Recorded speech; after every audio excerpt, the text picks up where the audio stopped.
Hello guys, hello. This is for Libra. Okay, so Libra, welcome dito sa aking channel, Kapalaran 888. Welcome.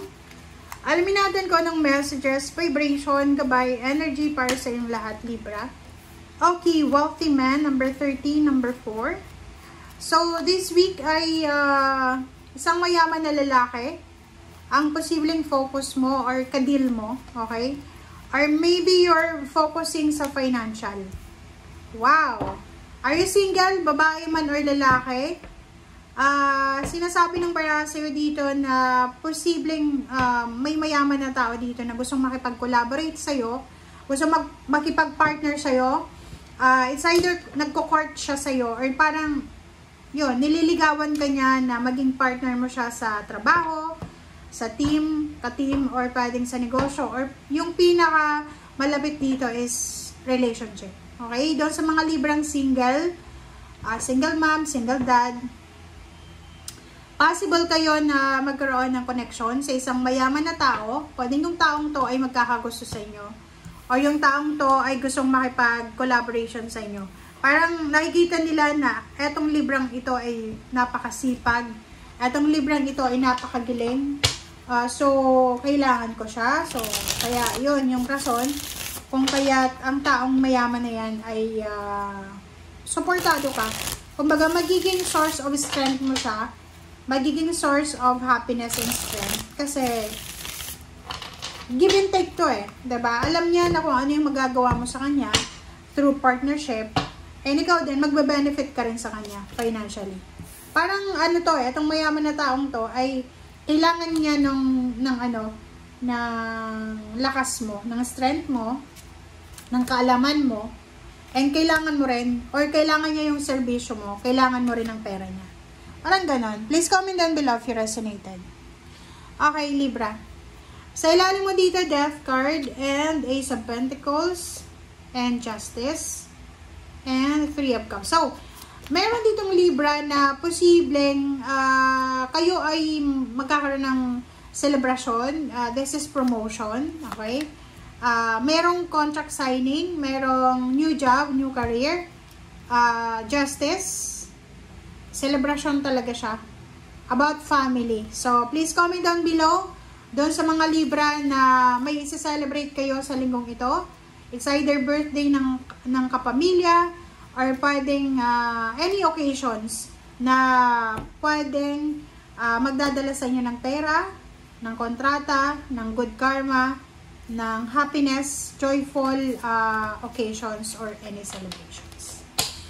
Alright. Seven of Wands, sinasabi ng para sa'yo dito, Libra, na mag-iingat tayo ha. Okay? We need to be careful. Sa usaping emotion tayo, ang focus mo ngayon, linggong ito is emotion. Mag-iingat tayo kasi yung decision making na gagawin mo, lalo na sa emotion, Libra, ay kailangan mong pag-isipan ng mabuti. Kasi this is judgment eh. Pag sinabing judgment, hindi ka dapat gagawa ng desisyon ng ura-urada dahil sa na-pressure ka, dahil sa masaya ka, dahil sa malungkot ka.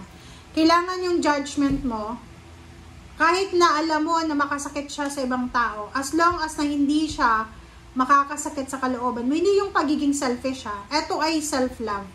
Kumbaga, kung mahal mo yung sarili mo, yung decision na gagawin mo sa linggong ito,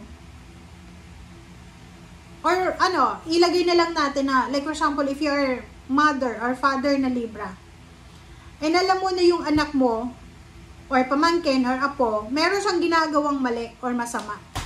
May bisyo or ano pa man. Huwag mo daw i-tolerate, okay? Huwag mong i-tolerate para lang sa kaligayahan niya, para sa satisfaction niya. Kasi, hindi yun totoong pagmamahal, hindi yun totoong proteksyon. Ang totoo daw na proteksyon sa taong, sa mahal natin sa buhay na gumagawa ng masama is, kailangan nating disiplinahin. Disiplinahin natin kahit na siya ay magalit sa'yo, kahit siya ay magtampo sa'yo, kasi hindi lahat ng oras buhay ka, hindi lahat ng oras na andyan ka para proteksyonan siya, hindi lahat ng oras ay naandyan ka para ibigay sa kanya kung ano yung kailangan niya, or kung ano yung kumaga, huwag nating i-spoil yung family natin na mga gumagawa ng masama. Okay? And dito din, sinasabi ng bara sa'yo na yung decision making na gagawin natin sa linggong ito ay hindi ito para sa ibang tao. Okay? Unahin mo daw, kailangan mong unahin yung sarili mo. Tanungin mo yung sarili mo, eto bang gagawin ko na to ay magbibigay ito sa akin ng kaligayahan? Or magbibigay ito sa akin ng pain? Or eto ba'y magdadala sa ibang tao ng pain or kaligayahan? So, parang ganun. Pero end of the day, sinasabi ng baraha, kailangan mong proteksyonan ang sarili mo sa judgment or sa decision making na gagawin mo. Okay.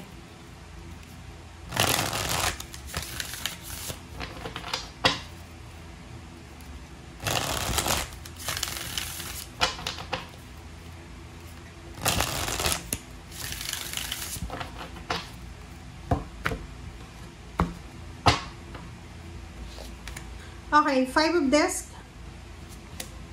Ace of Swords, Queen of Cups, 8 of Wands. Okay. Kung makikita mo dito, Libra, isang balita ang posibleng darating sa'yo, the Hermit, and 9 of Discs. Isang balita ang posibleng darating sa'yo na pwedeng pagkakitaan. Or pwedeng, halimbawa, may problema ka ngayon ha. Halimbawa, bago dumating yung linggong ito, may problema ka sa pera. Halimbawa lang, may kailangan kang bayaran sa end of the month or first week of October. Sinasabi ng bara sa'yo, isang napakabilis na balita ang posibleng darating sa'yo. Ang balitang ito ay posibleng makakatulong to sa'yo sa problema mo sa pera. Kung may health issues ka, may problem ka sa katawan mo, sa physical health or mental health, so any kinds of health, sinasabi ng baraha sa'yo dito na posibleng yung balitang ito ay magdadala sa'yo to ng kalma. Ng parang relief. Diba? Parang kung ano man ang balita na matatanggap mo sa ngayon, in terms of money and relationship, eto ay magdadala sa'yo ng katahimikan, serenity, diba? Ng balanse, and marami kang marirealize. Kumbaga, halimbawa lang, kailangan mo ng pera para sa kung ano man ang mga kailangan mong gastusan.